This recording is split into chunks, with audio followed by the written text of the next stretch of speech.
Look at this cypress tree. It's huge.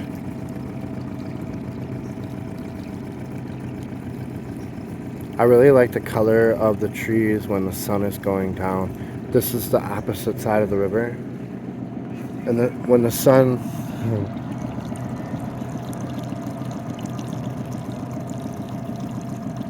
colors it just right. It brings out the trunks. Makes the trunks all bright red. And then the greens are really green. Like the dark greens get really dark green. Look at that. It's really cool.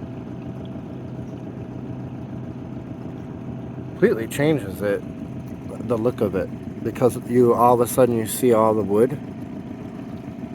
When normally when you look at this, I'll tell you, look at my videos before I mention this, and all you'll see is green. But now that the sun is like that, the wood shines. All the limb.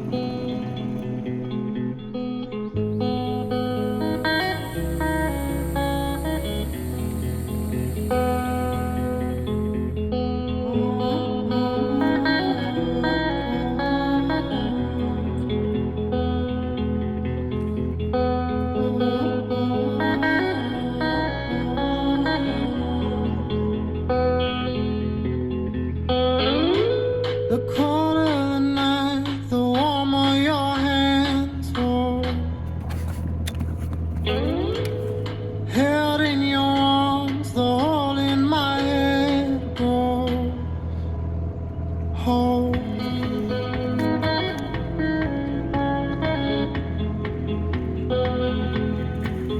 And I don't wanna die alone.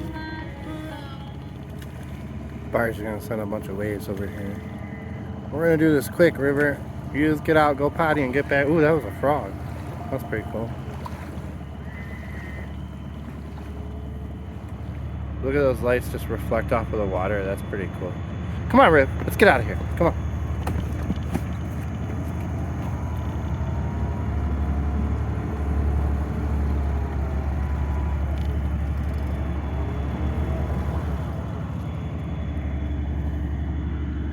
When I'm in my own little bay and there's no one around, I don't put my lights on. I actually kind of feel like the navigation lights take away from your night vision.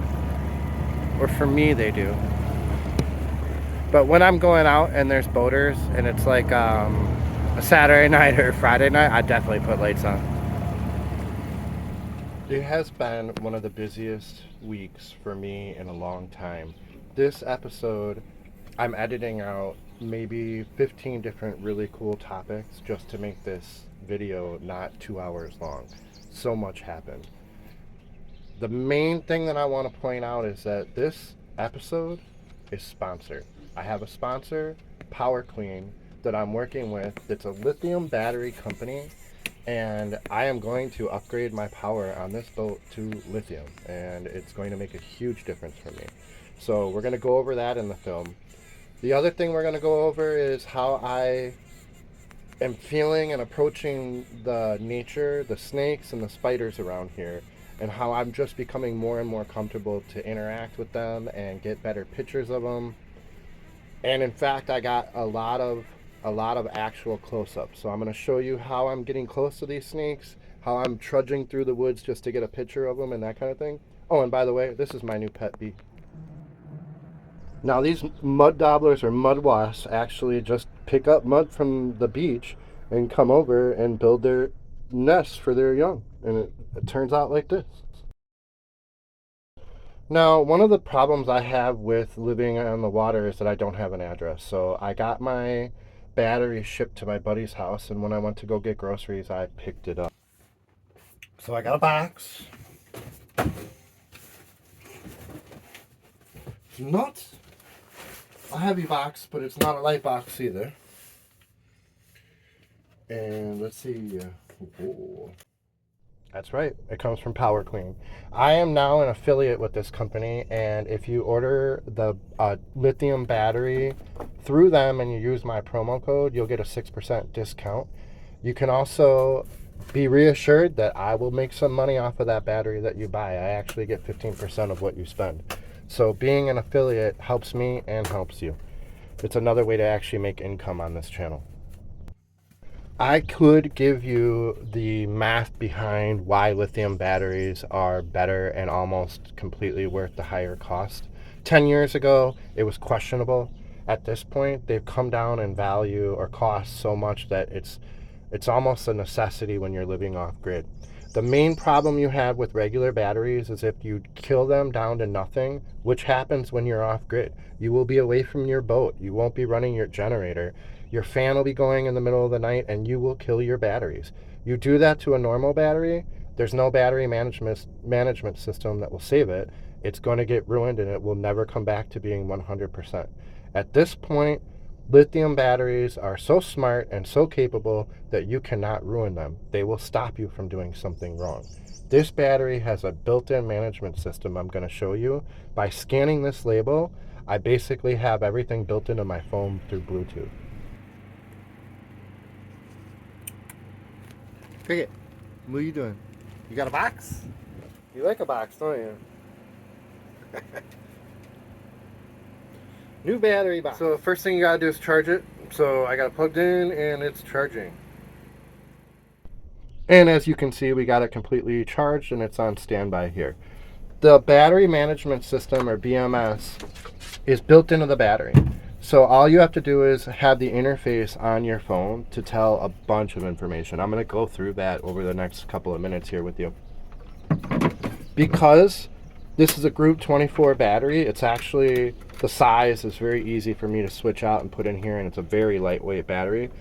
And because it has the IP65 waterproofing built into it, it's not. I'm not going to ruin it by spraying the hose back here, or getting dirt back here, or anything like that. It's actually made to be on a boat or on an RV, and a lot of the batteries from Power Clean are that way.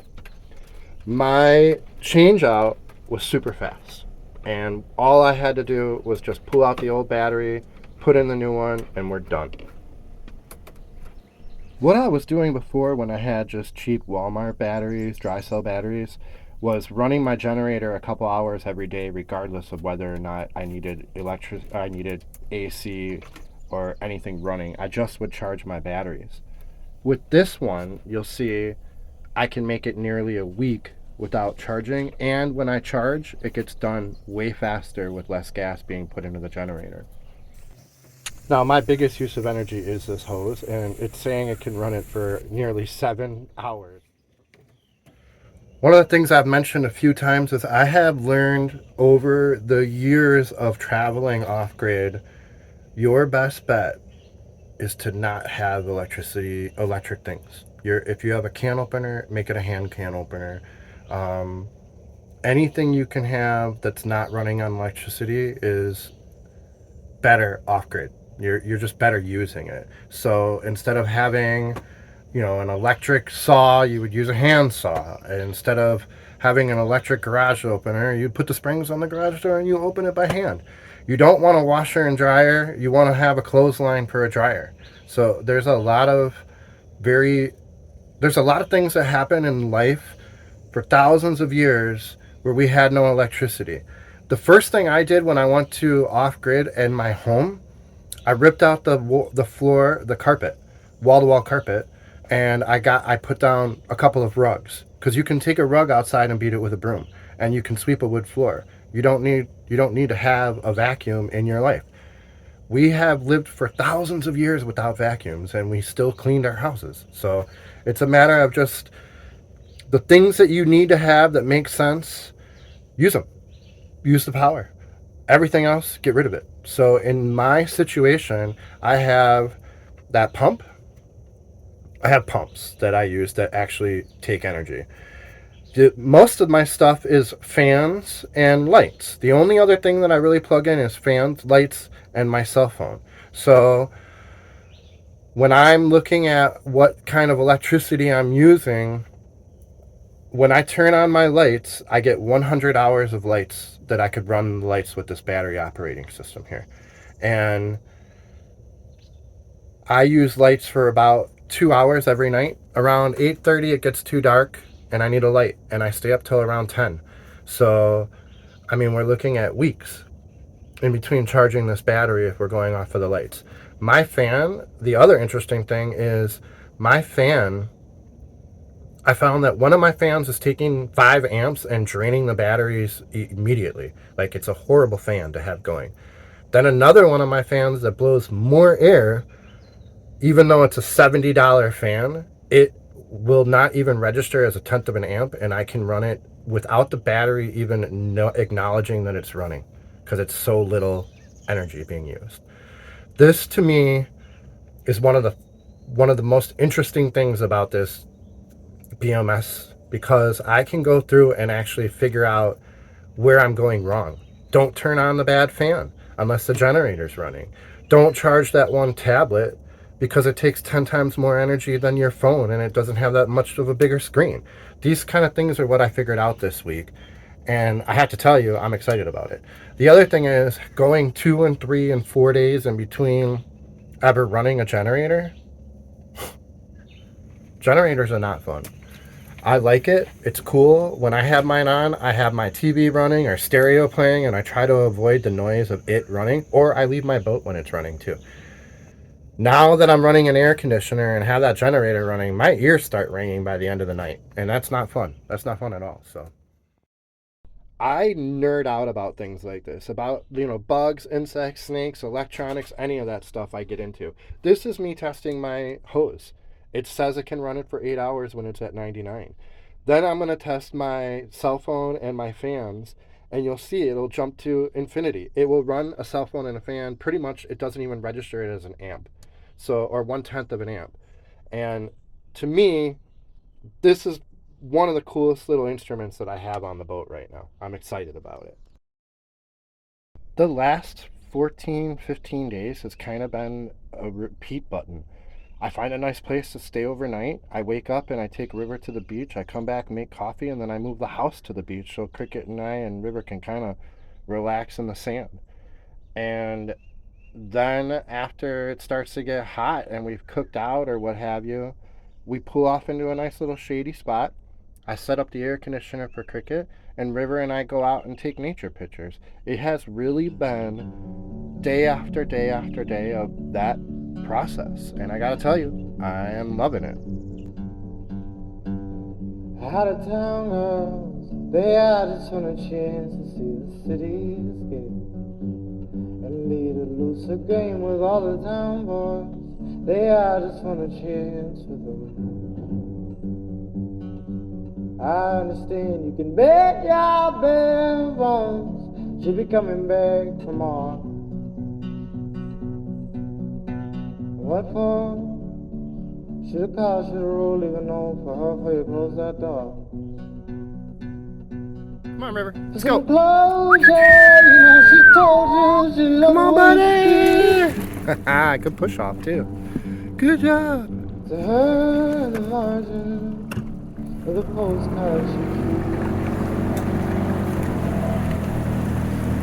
Well, the marks of your face. I'm gonna be honest with you. I admit that the most snakes that you see are camouflaged somewhat. It's hard to see them. But look at a copperhead.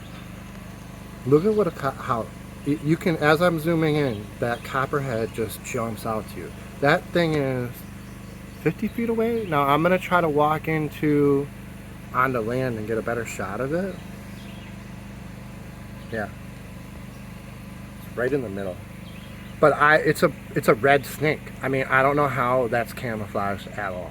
So as becoming more and more of a nature photographer, I'm actually, when I see these type of things, I'm trying to sneak up on them and get good, clear shots of them. Good, clear camera shots.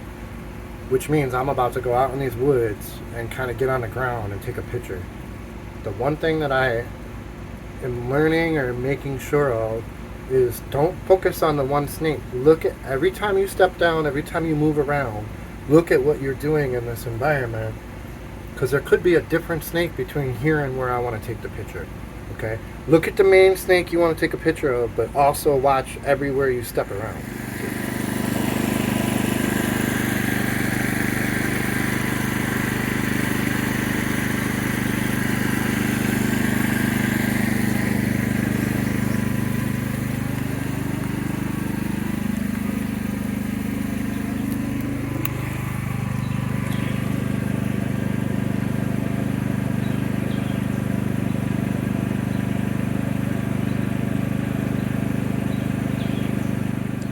can't see its head, so I don't know if it's a water snake or a copperhead.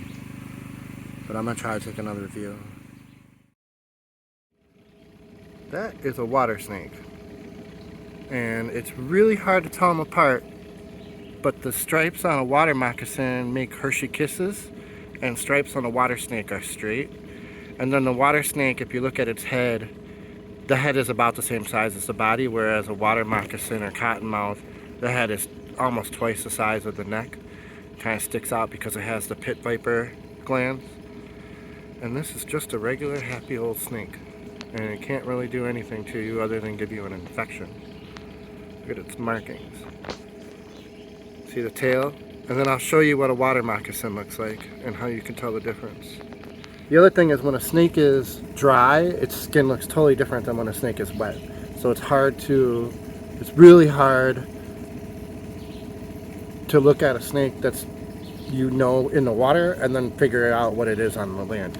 In reality, that's probably why a lot of people call a cottonmouth, they think a cottonmouth and a water moccasin are two different things, because when it's on land it looks like a solid brown snake, and when it's in the water you start to see the Hershey kiss stripes on it, and when it's in the sun you see it totally different. When it's in the shade it just looks like a black snake, man. So yeah, they got shiny coats. It's kind of a cool, they're really cool animals. Look at the baby snake.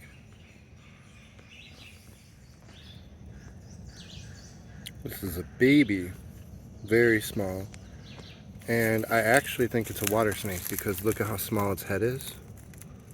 I don't think it's a cottonmouth or a water moccasin, but I don't mess with any of them. Yeah, look at him. It's not even 1.5 feet long, maybe an inch around. Small little baby. See, you could tell just by the small twig that's holding it. Take it back. That is definitely a water moccasin.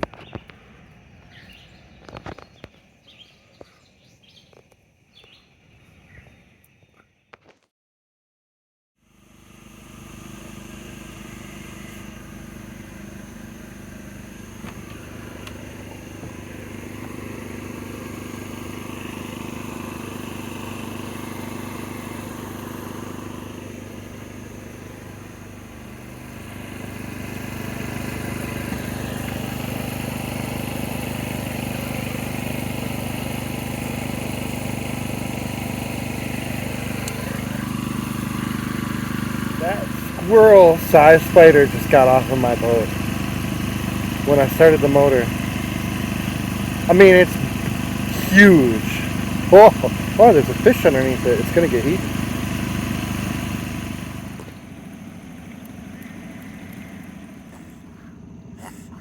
Alright. He just ate a moth. You can really see his blue on his coat right now. That's kind of cool. It's starting to storm, and there wasn't anything in the weather that's going to happen, and I'm anchored in, I don't know, kind of an open area, so if it started to get windy I'm going to have to pull up the anchor and go. And I'm wondering, this is one of those things where I'm like, should I just go now before the storm starts, or should I just hope that the storm's not that bad and the anchor will hold? Ugh, I hate this kind of crap. Yeah. There's a lot of lightning. So I got it over here on land and I tied off to a tree, which is making me feel a lot better. The wind has picked up seriously in here. And it's a real storm. I'm soaking wet. I'm all cut up from the thorns on land. Yeah, I just got up. I don't know. I didn't see anything saying that this was going to happen.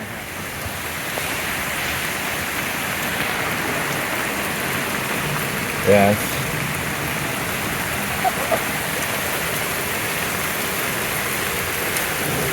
Really coming down. It's a real storm. Whew. River's going into his little hiding spot under the clothes. Cricket's in her hiding spot under the bed. It's a cool little spot, huh? Whew. And I am in boxers and rubber boots, and I just ran into the woods. And I'm cut up pretty bad from it.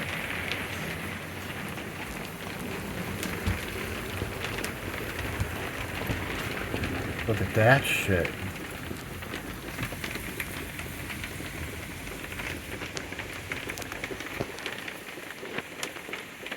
It's on the outside, but that is a baby. That spider makes babies, guaranteed it.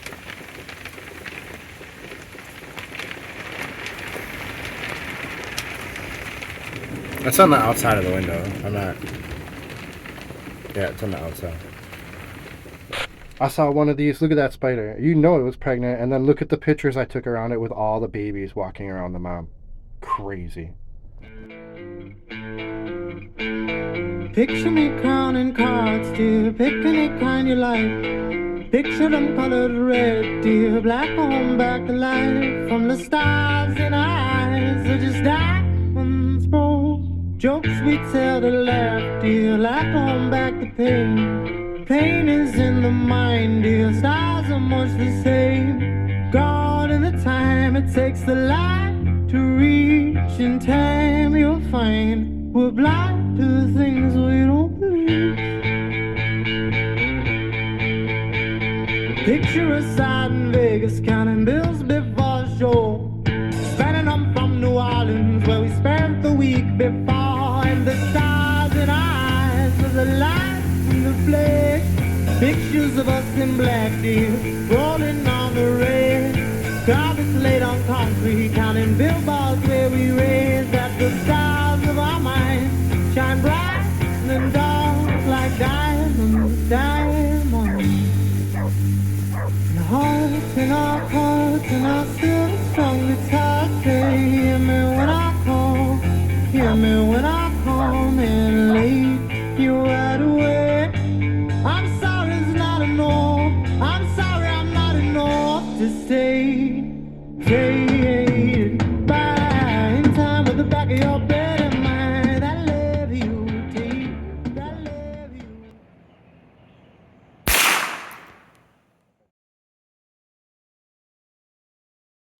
On a side note, if you guys remember when my buddy taught me how to use a sawmill and we made these beams and we made a bunch of boards, this is what we did over the last couple weeks.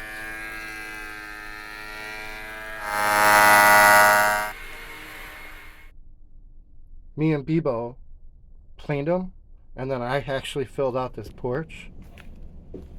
And then Angel and I used the big beams to hold up to do the supports here. Look at this. So we're truing up one side and then cutting it to the right length. And that's the blocks of woods that come off. The weight is unbelievable. I just don't look at a fallen tree the same way anymore. I start looking at it and I see what I can make from it. How I could use it to make it last another 100 years. How beautiful it would be if I just looked inside.